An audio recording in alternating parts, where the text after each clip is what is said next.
Le 4 mars à Los Angeles, Jimmy Kimmel lance la cérémonie des Oscars. Les filles et les garçons jolis feront des concours de panoplie. Les sourires fluo seront de sortie. Mais quelque chose nous dit que cette 90e édition ne sera pas tout à fait comme les autres. C'est qu'entre-temps, une déflagration a touché Hollywood avant que des secousses ne se fassent ressentir tout autour du globe et notamment dans l'Hexagone. On a appelé ça, vous le savez, l'affaire Harvey Weinstein. Du nom de ce producteur encore tout puissant, il y a tout juste quelques mois. Weinstein, tenez-vous bien, c'est plus de 300 nominations aux Oscars. Et c'est aujourd'hui un nom synonyme d'agression sexuelle. On parle de plus de 80 victimes. Alors, un nouvel ordre hollywoodien, voire mondial, est-il en train de naître de ce scandale? C'est à cette question et à d'autres encore que nous allons tenter de répondre.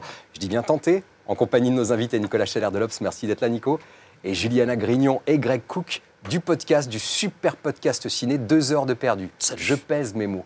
Alors ça vous évoque quoi tout de suite comme ça, cette affaire, l'affaire Weinstein? En quoi ça semble important? En quoi il s'est passé quelque chose qui va peut-être définir les prochains mois et les années à venir dans le cinéma hollywoodien et peut-être même dans le milieu du cinéma mondial? Julie. Non, on sent qu'il y a une parole qui s'est libérée en tout cas. Et je pense que c'est une bonne chose qu'aujourd'hui ça sorte au final. Apparemment, il n'y a pas du coup qu'Harvey Weinstein. Il y a eu des choses aussi qui se sont passées avec, Dustin Hoffman, Louis C.K., Woody Allen. Voilà. Après, effectivement, on se dit que en tout cas, c'est un terrain qui était assez dangereux quand on est une femme en général. La parole fait bien de s'être déliée, quoi. Ça fait un moment qu'on s'en doutait quand même, qu'on savait qu'il se passait des trucs comme ça. C'est vrai que c'est une bonne chose, comme tu dis, Julie. Ça a dû remodeler complètement les nominations, tout ça. Moi, je n'ai pas trop suivi, mais il y a plein de films qui ont sauté. Et ce qui est un peu marrant aussi, c'est la résonance aujourd'hui, c'est qu'on a des films avec des femmes très fortes. Il y a Panama, non c'est pas Panama, c'est Pentagon Papers. Sally Hawkins dans La forme de l'eau. Et qui montent des femmes très fortes, ça fait un peu une résonance. Donc du coup, est-ce que c'est dû à ça? Est-ce que c'est en résonance? Je ne sais pas, mais c'est une bonne chose. Est-ce qu'on peut s'attendre, Nicolas, à ce que ces Oscars soient placés sous le signe notamment du hashtag MeToo, c'est le hashtag qui est sorti après les affaires MeToo. Moi aussi, j'ai eu affaire à des comportements répréhensibles. Est-ce que comme les Golden Globes, on sait, il y avait un dress code noir, il y a eu beaucoup de discours qui étaient consacrés à la libération de la parole. C'est une libération de la parole, c'est vrai. Est-ce qu'on peut s'attendre à des Oscars placés un petit peu de la même manière? Je pense que c'est clair qu'ils ne pourront pas éviter d'aborder le sujet. Et c'est tellement un événement, c'est plus que le cinéma, c'est un événement sociétal, planétaire. C'est tombé, en tout cas, c'est passé par un producteur de cinéma qui représente aussi ce qu'il représente, Harvey Weinstein. Mais c'est une vraie évolution sociétale et politique, vraiment. Donc oui, forcément, ils vont en parler. On sait que les Oscars sont politiques, donc oui, je pense que ça va aussi influer. Alors tous ces films-là ont été lancés et qui sont nommés, ont été faits et écrits bien avant que cette affaire ne sorte. Les nominations sont peut-être aussi, comme tu disais, un peu politiques. Est-ce qu'on peut faire un petit peu la comparaison avec ce qui s'est passé il y a 2 ans avec Oscar So White? Les Oscars étaient, on disait, trop blancs et du coup, il y a eu pas mal de nominations pour des acteurs noirs, pour des films, notamment Moonlight qui a remporté le meilleur film. Il y a ça, et puis je pense qu'il faut voir aussi que, effectivement, par exemple, James Franco, dont le film The Disaster Artist était très présent aux Golden Globes. Il n'existe presque plus là. Entre-temps, il y a eu des accusations. Alors, il faut toujours faire attention entre les accusations et la réalité des choses. Il y a eu d'accusations le concernant. Comme par hasard, il est juste nommé en scénario adapté. Ce qui paraît d'ailleurs le plus raisonnable parce que le film n'est pas non plus à la hauteur. Il est pas mal en acteur. Il est pas mal. Il est bien en acteur, mais le film par rapport aux autres, n'est pas du niveau. Donc on les voit les répercussions. On voit ce qui s'est passé avec Kevin Spacey et Plummer, Kevin Spacey qui a été effacé d'un film. Moi, je me pose la question parce que Weinstein a quand même été pendant 15 ans le plus grand faiseur d'Oscar. Enfin, il avait sa place. C'est pour ça d'ailleurs que personne ne parlait. Voilà, c'est aussi pour ça, parce qu'il avait un pouvoir incroyable à Hollywood. Moi, je me demande qui va être à sa place, parce qu'il avait quand même sa place réservée. Avec lui, ça va être intéressant de voir ce qu'ils vont, de voir si sa non-présence va être mise en scène pendant la cérémonie. Il y a des chances.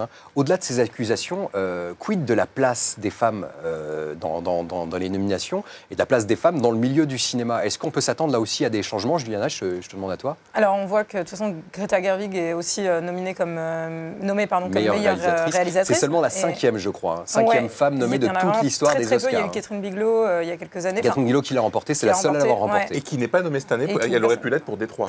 Elle aurait pu, Et du coup, on espère effectivement que ça va commencer à s'équilibrer. Après, on en est très très loin et ça devient vraiment compliqué. Mais je pense que ça va assainir peut-être aussi le milieu et que ça va permettre à des femmes de monter plus facilement ou d'être nommées plus facilement. Je l'espère, parce qu'elles sont là, en fait. Donc, justement, est-ce qu'il y a des films qui peuvent un peu porter ce mouvement? Un peu, on l'a vu là récemment, la sortie de Black Panther, qui met les minorités noires dans le cinéma de super-héros. Et on peut espérer que le film va cartonner. Et donc, du coup, ça va ouvrir un petit peu le cinéma de blockbuster aux minorités. Parce qu'on sait bien que c'est la cash machine qui compte, Hollywood, on ne va pas se mentir. Est-ce qu'il y a des films qui peuvent porter les femmes encore plus en avant? En film de super-héros, je crois qu'il y a Captain Marvel qui va arriver aussi dans un... Wonder Woman qui a cartonné. Wonder Woman. La réalité des choses aujourd'hui, c'est que Hollywood intègre tellement cette donnée politique qu'aujourd'hui, la plupart des héros de blockbusters sont des femmes. Regardez Star Wars. Star Wars, les héroïnes de Star Wars, enfin les personnages principaux de Star Wars, ce sont des femmes, que ce soit Rogue One, le spin-off, ou la série, la saga principale. On avait vu les Hunger Games aussi. Voilà, les Hunger Games. J'allais dire, c'est très bien, mais ils le font pour des raisons. Ils le font après coup, quoi, alors qu'il aurait fallu que ça soit au départ. Mais effectivement, ils ont toujours été Star Wars. C'est Kathleen Kennedy un petit peu. Ouais. Hein, Kathleen Kennedy qui a pris le pouvoir. Il y a les reines et qui a dit allez, ça suffit maintenant. Donc voilà, ce qu'il faudrait, c'est que vraiment structurellement dans les postes, pas seulement aux postes les plus médiatisés et dans les personnages les plus voyants, que ce soit mieux réparti et plus naturellement, quoi. Mais alors, étrangement, Greg, en France, on a eu quelques échos comme ça. Il y a eu Léa Seydoux et Emma Decaune qui ont dit qu'elles se sont faites agresser par Harvey Weinstein. Décidément, cet homme met ses bassesses un peu partout. Mais en France, en revanche, il n'y a aucun nom qui est sorti. C'est vrai qu'on n'a aucun nom qui est sorti. Alors, on ne veut pas non plus une chasse aux sorcières, mais enfin, pour que les choses évoluent, il faut en parler comme les actrices françaises s'expriment plus sur Weinstein ou sur l'étranger que sur la France. Je pense qu'il y a encore des choses qui doivent éclater, il y a des tabous qui doivent passer. Voilà, en France, il y a des choses, forcément. Bien sûr, et à mon couvert, même si elles ne les nomment pas, on se dit bien qu'elles sont plus l'œuvre d'anonymes. Enfin, pour l'instant, c'est plus des anonymes qui parlent de gens, et pas forcément dans le milieu du cinéma français, et dans le milieu et dans les institutions. Peut-être qu'il faut plus de temps aussi. Peut-être que culturellement, on est un pays où... on a plus de mal à se regarder dans le miroir en France. Hein. Et puis on est moins aussi puritain qu'aux États-Unis. C'est-à-dire que chez nous, j'allais dire la drague, ou alors après les limites, elles sont bien sûr, il y a des limites légales et très clairement et morales. Mais en France, il y a des accusations, par exemple, sur certains acteurs et célébrités aux États-Unis. En France, on trouve ça quand même assez ridicule. Je ne veux pas rentrer dans des exemples précis, mais il faut ménager la chèvre et le chou, quoi. Enfin, il y a quand même... Aux États-Unis, il y a un excès aussi dans les accusations et on fait des papiers à tire-larigot un peu de manière sans laisser la justice faire son travail. Et en France, c'est l'excès sur inverse. Des témoignages. En France, j'allais dire, c'est presque l'excès inverse, quoi. Ouais. Bon, enfin, en tout cas, on peut quand même, sans être trop angélique, se dire qu'il y a un espoir. Hein. C'est un mouvement qui porte de l'espoir. Un espoir de parité, un espoir d'un peu plus de justice. Et d'ailleurs, pas que dans le milieu du cinéma. Mais même au niveau des salaires, ce qui s'est passé aussi, il y a beaucoup d'acteurs et d'actrices qui avaient tourné avec Woody Allen, qui ont décidé de reverser leur salaire à l'association Time's Up. Enfin, il y a pas mal de choses qui se passent. Alors, c'est beaucoup Time's Up, tu peux rappeler ce que c'est, Time's Up? Oui, c'est une association...